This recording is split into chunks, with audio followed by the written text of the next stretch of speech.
রমজান মাসের শেষের দিনগুলোতে একটা অদ্ভুত অনুভূতি কাজ করছিল আমার মধ্যে। একদিকে দীর্ঘ 1 মাস রোজা রাখার পর ঈদের আনন্দের অপেক্ষা, অন্যদিকে রমজান বিদায় নিচ্ছে, এই ভাবনাটা একটু মন খারাপ করে দিচ্ছিল।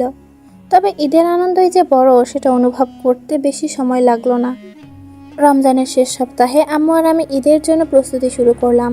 আম্মু ঈদের খাবারের জন্য কিছু কেনাকাটা করলেন, আর আমি ছোট ভাইয়ের জন্য নতুন জামা পছন্দ করলাম।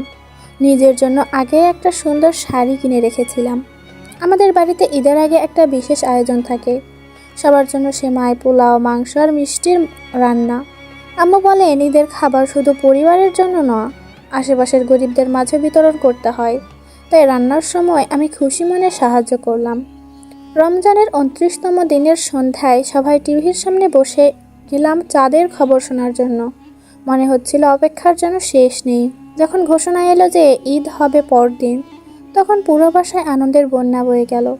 আমি আর আমার বান্ধবীরা তৎক্ষণাৎ ফোনে ফোনে ব্যস্ত হয়ে গেলাম। কি পরব, কোথায় ঘুরতে যাব, সবার পরিকল্পনায় যেন ভেসে উঠতে লাগলো। এরপর হাত ভর্তি মেহেদি পরার পালা। আম্মু, খালা আর আমি একসঙ্গে বসে মেহেদি পরতে লাগলাম। ছোট বোনটি খুশিতে লাফাচ্ছিল, কারণ ওর হাতের মেহেদি নাকি সবচেয়ে সুন্দর হয়েছে। সকালবেলা ঘুম থেকে উঠে মনে হলো আজ একটা অন্যরকম দিন। ঈদের দিনের একটা বিশেষ গন্ধ থাকে, রান্নাঘর থেকে ভেসে আসা মিষ্টির গন্ধ, নতুন জামার গন্ধ আর সবার মুখে হাসির ঝলকানি। আমি ফ্রেশ হয়ে ঈদের নামাজের জন্য তৈরি হলাম।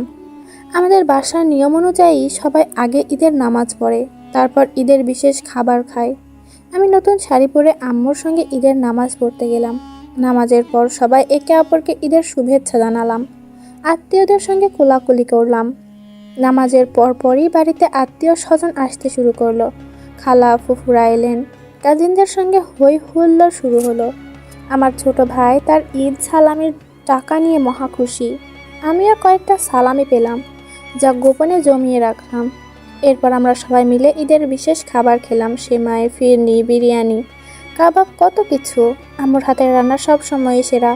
খাওয়ার পর আমাদের পরিকল্পনা ছিল আশেপাশের দরিদ্র মানুষদের জন্য কিছু খাবার বিতরণ করব। আমি আর আমার বান্ধবীরা মিলে কয়েকটি খাবারের প্যাকেট তৈরি করলাম এবং দরিদ্র শিশুদের মাঝে বিতরণ করলাম। তাদের হাসি দেখে মনে হলো এটাই ঈদের আসল আনন্দ। বিকেলের দিকে আমি আর আমার বান্ধবীরা মিলে বের হলাম ঘুরতে। প্রথমে গেলাম পার্কে, তারপর এক বান্ধবীর বাসায়। জম্পেশ আড্ডা দিলাম। সবাই নতুন জামা পরে এসেছে, মজা করে সেলফি তুললাম। রাত হয়ে এলো, কিন্তু মনে হচ্ছিল দিন যেন এত তাড়াতাড়ি শেষ হয়ে গেল। ঈদের দিন এক আলাদা আনন্দ নিয়ে আসে, যা বছরের অন্য কোনো দিনে পাওয়া যায় না। আমি মনে মনে প্রার্থনা করলাম, আল্লাহ যেন আমাদের আরও অনেক ঈদের আনন্দ উপভোগ করার সুযোগ দেন এবং সবাইকে সুখে শান্তিতে রাখেন। এভাবে রোজার শেষে ঈদের আনন্দে পুরোটা দিন কেটে গেল, স্মৃতিতে ভরে উঠল এক মধুর অভিজ্ঞতায়।